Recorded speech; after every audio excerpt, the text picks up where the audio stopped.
네, 묵상 간증 비로소 보인 죄입니다. 저희 아버지는 본초를 두고 저를 낳아준 어머니와 두 집 살림을 하셨습니다. 그러다가 제가 7살 때 어머니가 돌아가신 뒤 저는 믿음이 좋으셨던 아버지의 조강지처 밑에서 자랐습니다.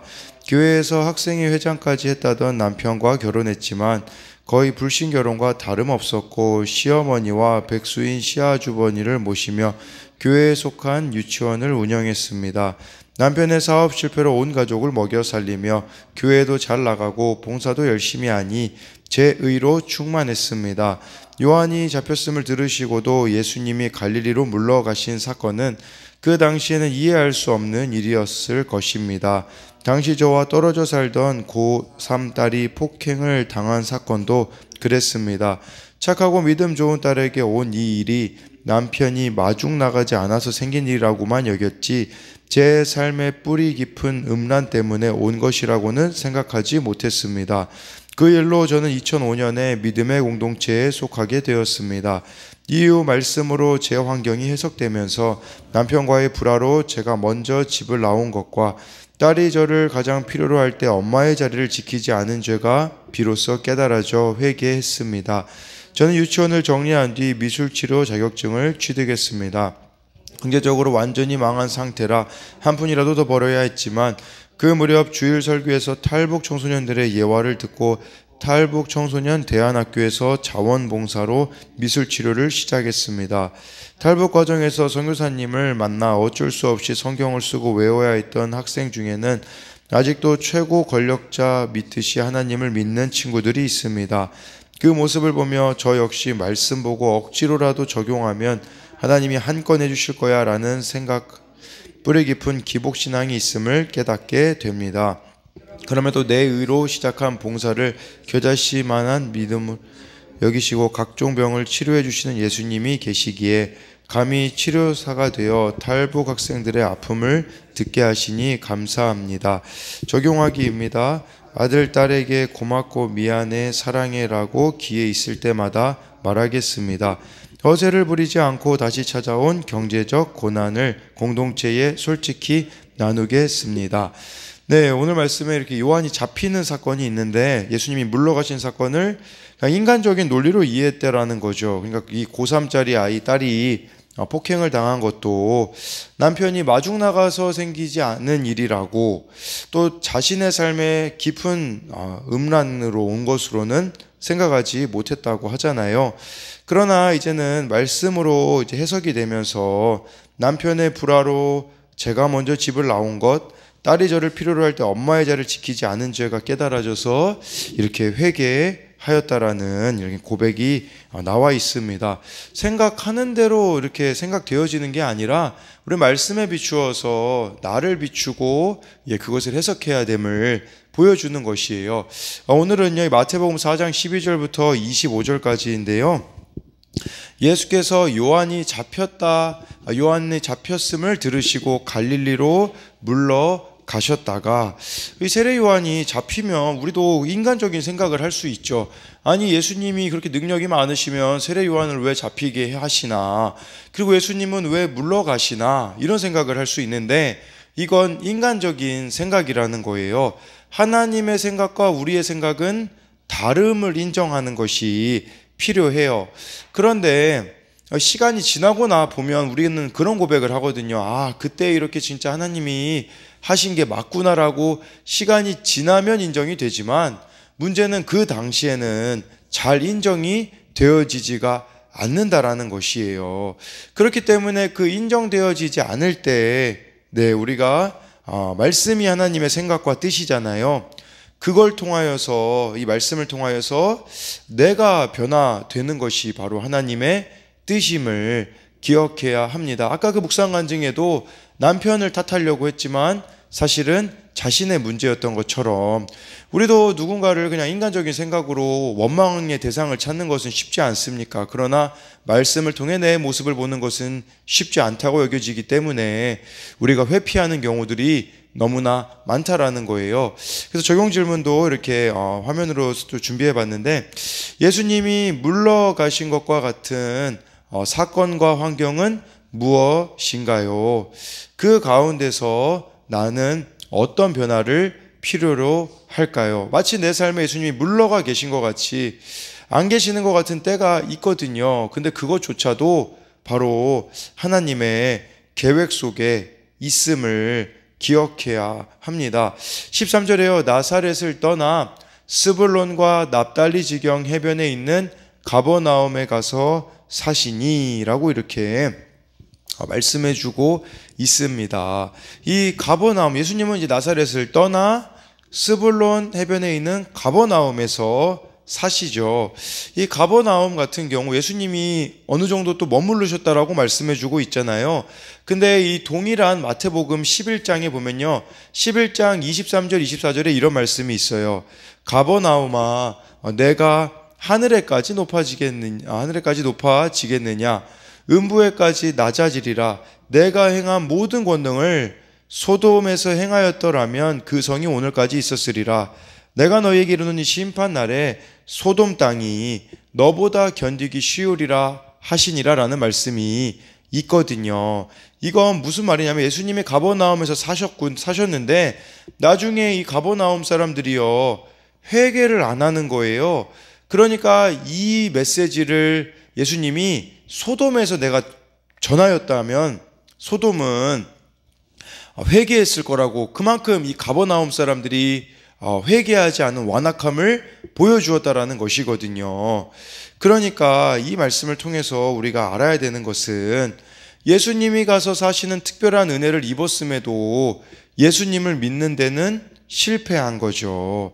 이렇게 예수님의 말씀을 더 잘 들을 수 있었음에도 불구하고 실패했던 이들의 모습이 나와 있는 것인데, 적용 질문으로는 정말 말씀에 우리가 홍수의 시대에 산다라고 할 수 있는데 정말 말씀에 대한 사모함과 회개가 이루어지고 있습니까? TV만 켜면 말씀 들을 수 있죠. 그리고 유튜브만 켜도 들을 수 있는 말씀들이 얼마나 많이 있습니까? 가버나움처럼 예수님이 사셨기 때문에 얼마나 말씀을 잘 들을 수 있었겠습니까? 그러나 회개하지 않은 이 가버나움 사람과 같은 모습이 나에게도 있지는 않느냐라는 것을 묻고 있어요. 14절부터 16절까지 보면요, 이는 선지자 이사야를 통하여 하신 말씀을 이루려 하심이라 일렀으되 15절에 스불론 땅과 납달리 땅과 요단강 저편 해변 길과 이방의 갈릴리여 16절에 크감에 앉은 백성이 큰 빛을 보았고 사망의 땅과 그늘에 앉은 자들에게 빛이 비추었도다 하였느니라. 네, 마태복음의 구조는 말씀을 이루려 하심이라, 이게 되게 많이 나오거든요. 그래서 14절에 이사야 선지자의 말씀이 이루어졌다라고 하면서 15절 16절은 이사야 9장 1절 2절 말씀을 마태가 인용을 하였어요. 그러니까 이 예수님의 삶 자체가 말씀을 이루는 삶이었다. 이제 이것을 계속해서 마태는 이렇게 말씀해주고 있는 것이죠. 그런데 여기서 좀 주목해 봐야 되는 곳은요, 15절에 보면 요단강 저편 해변길, 이게 어딜 말하는 거냐면요, 요단강 저편이면 요단강 서쪽이거든요. 근데 요단강 동쪽이 가나안 땅이거든요. 약속의 땅이거든요. 그러면 요단강 서편은 약속의 땅이 아닌 곳이 되거든요. 근데 그곳에도 예수님이 빛이 비추었다라는 것이고요. 또 이방의 갈릴리요, 갈릴리를 찾아보니까요, 유대인과 이방인들이 섞여 살았다라고 하더라고요. 그러니까 여기서 말하는 요단강 저편 해변길 그리고 이방의 갈릴리는 우리 생각으로는 구원과 너무 거리가 먼 사람들 있잖아요. 그들조차도 예수님은 구원받기를 원하신다라는 거예요. 그들에게 빛을 비추기를 원하시는 것이죠. 그러니까 내가 찾아가야 되는 사람은 이런 사람이에요. 요단강 저편 해변 길에 있는 사람들, 이방의 갈릴리 같은 사람들, 어떻게 보면 우리들에게는 참 부담스럽고 가까이 하기 힘든 그들에게 빛이 비춰지기를 원한다라는 것이죠. 그러나 우리가 인간적인 생각을 갖는다면 절대로 갈 수가 없는 것이죠. 네, 17절 말씀으로 넘어가면요, 이때부터 비로소 예수께서 비로소 전파하여 이르시되 회개하라 천국이 가까이 왔느니라 하시더라 라고 말씀해 주고 있어요. 이때가 언제냐? 아까 우리 12절에 세례 요한이 잡혔을 때죠. 그러니까 세례 요한의 입장에서는 잡혀야 할 때가 있고 예수님 입장에서는 전파해야 될 때가 있습니다. 그러니까 이게 분별이 잘 필요한 것이죠. 김양재 목사님의 그 큐티하는 자는 복이 있나니 책에 보니까 이런 내용이 나오더라고요. 안 믿는 남편이 교회 가는 것을 싫어하면 예배만 드릴 수 있게 해달라고 하며 나머지 시간은 집에 잡혀 있어야 합니다. 근데 대부분 주의를 외치면서 남편이 싫어하는 걸 알면서도 온갖 성경 공부, 봉사를 하러 다닌다고 해요. 근데 그리고 반대로 전도하고 봉사해야 될 때가 있는데 남편이 싫어한다라는 이유를 대고 아무 일도 안 하는 분도 있다고 하더라고요. 이거 어떻게 분별하냐? 구원이 목적이 될 때 내가 잡혀 있어야 할 때인지 나가서 전파해야 될 때인지를 분별할 수가 있다라는 거예요. 그래서 큐티가 필요하다라는 거예요.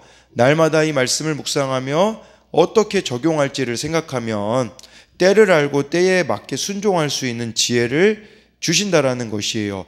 그리고 여기 예수님이 전파하신 메시지가 무엇입니까? 회개하라 천국이 가까이 왔느니라. 예를 들자면 회개하라, 이 메시지가 전파되어 주려면 어떻게 해야 될까요? 내가 회개한 자의 삶을 보여주어야 하는 것이죠. 어떤 게 있겠습니까?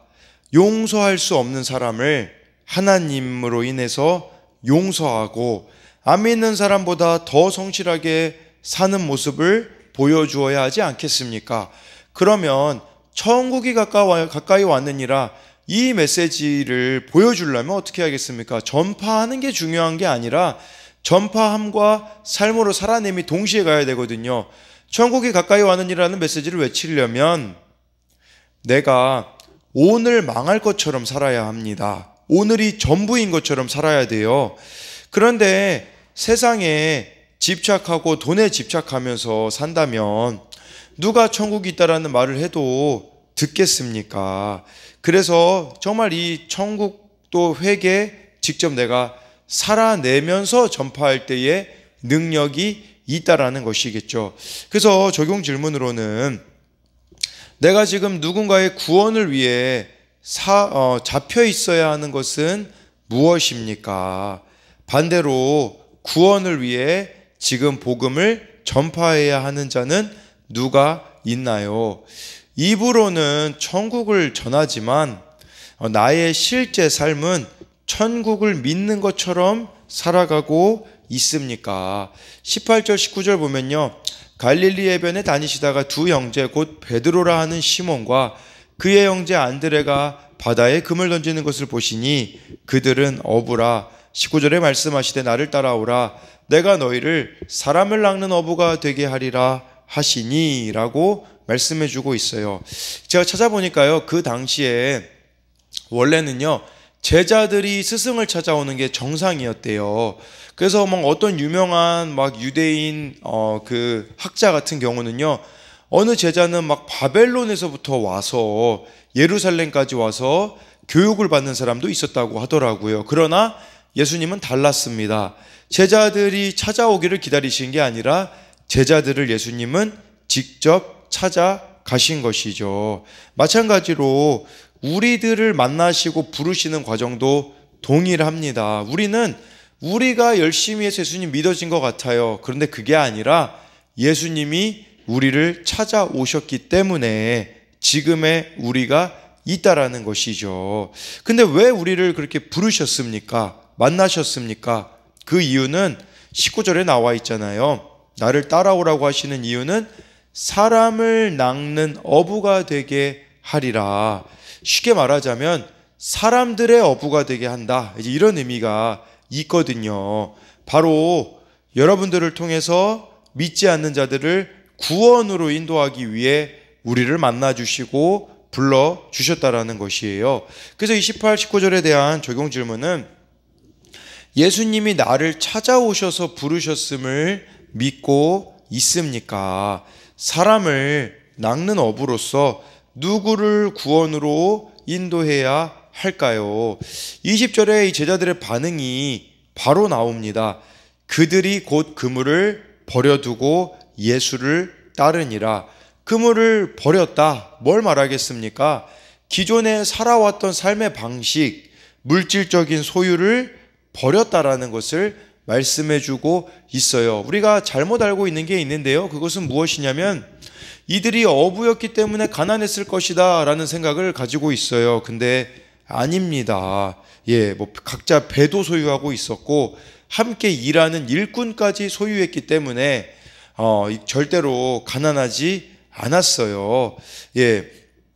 그래서 20절에 대한 적용 질문으로는 예수님을 따르고자 버려야 할 나의 그물은 무엇이 있습니까?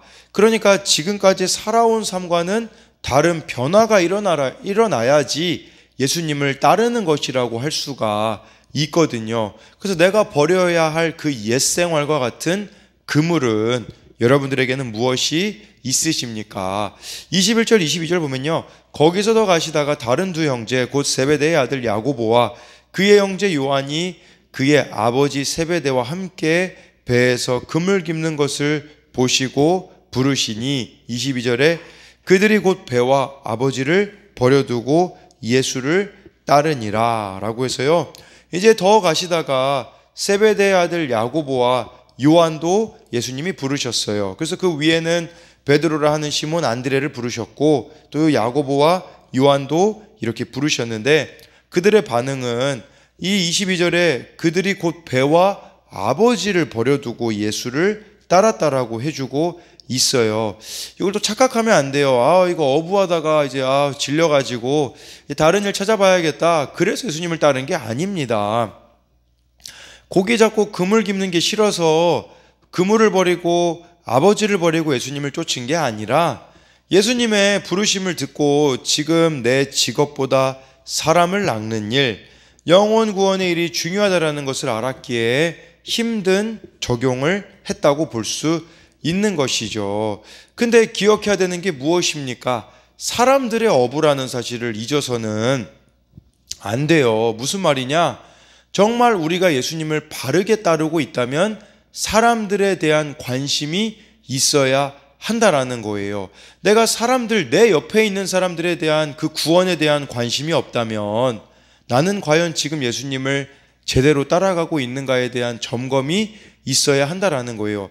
이 말씀 보고 여러분들 보고 직업을 다 그만두라라는 그런 이야기로 보지 마시고 정말 나는 주어진 자리에서 사람들에게 관심을 가지고 구원으로 인도하려고 몸부림치고 있는가, 이걸 기억하셔야 되는 것이죠. 그래서 21절에 대한 적용 질문은 예수님께 부르심을 받았습니까? 그렇다면 지금 내 옆에 사람에게는 얼마나 많은 관심을 가지고 있습니까?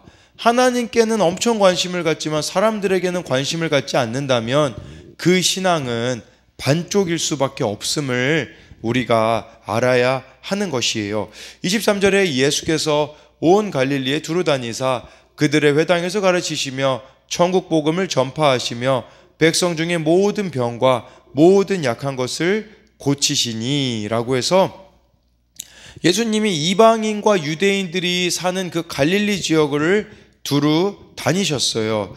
두루 다니시고 예수님의 사역이 이 세 가지라고 요약이 되거든요. 그 세 가지는 뭐냐면 가르치시고 전파하시고 그리고 병을 고치시는 거예요. 가르침, 복음 전파, 치유 사역이 예수님의 사역의 요약이라고 볼 수 있어요.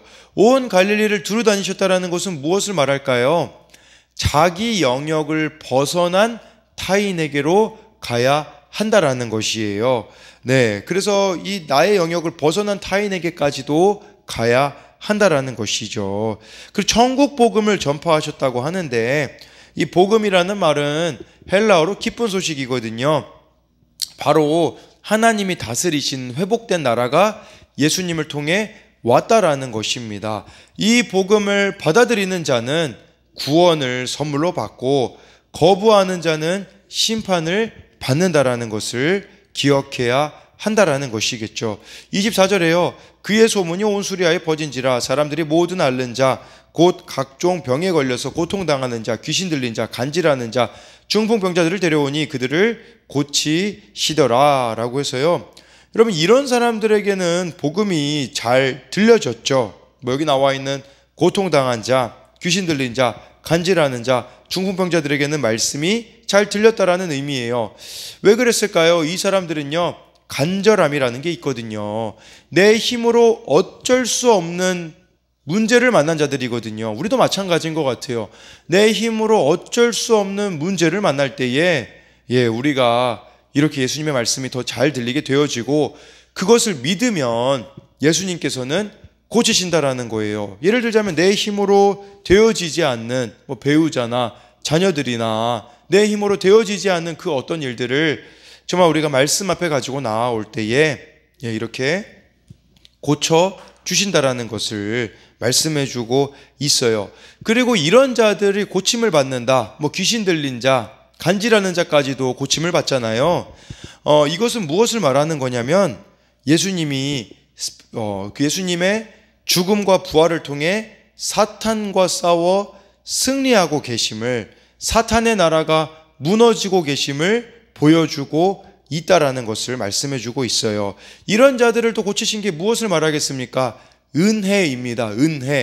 은혜가 먼저예요. 여러분 이스라엘 백성들에게 십계명부터 주었나요? 아니죠. 10가지 재앙의 은혜를 베푸시고 광야에서 십계명을 주시잖아요. 제가 이 언급을 왜 하고 있냐면 여기 지금 마태복음 4장에서 은혜를 예수님이 베풀어 주세요. 그리고 마태복음 5장, 6장, 7장이 이제 예수님의 산상수훈이거든요.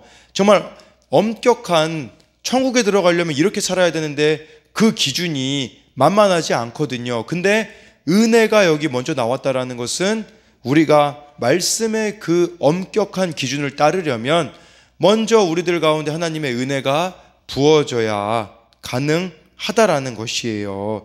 그래서 그 은혜를 붙잡고 우리가 이렇게 말씀대로 살아가야 하는 것이죠. 내 노력으로 말씀대로 살려고 하는 사람들을 뭐라고 말합니까?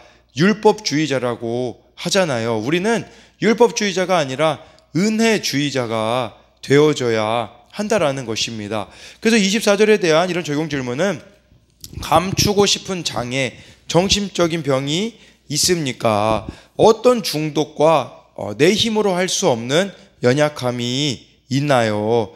그것은 수치스러운 것들이 아니라 그것 때문에 예수님을 만나고 예수님을 전파하게 될 것을 믿습니까? 25절에 갈릴리와 데가볼리와 예루살렘과 유대와 유단강 건너편에서 수많은 무리가 따르니라 라고 말씀해 주고 있어요.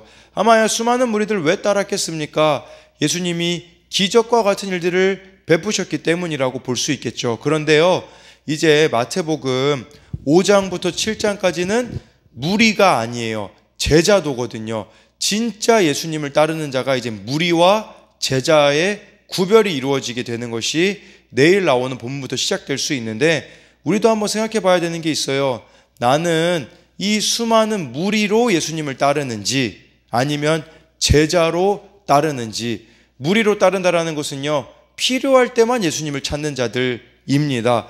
기적 같은 일이 일어날 때만 예수님을 찾는 자들이지만 제자들은 그것이 아니죠. 자기를 부인하고 자기 십자가를 지고 좁은 길로 가는 자들만이 제자라는 것을 기억함으로써 정말 오늘 이 말씀처럼 예수님을 신실하게 따르는 제자가 되는 저와 여러분들이 되기를 소망합니다.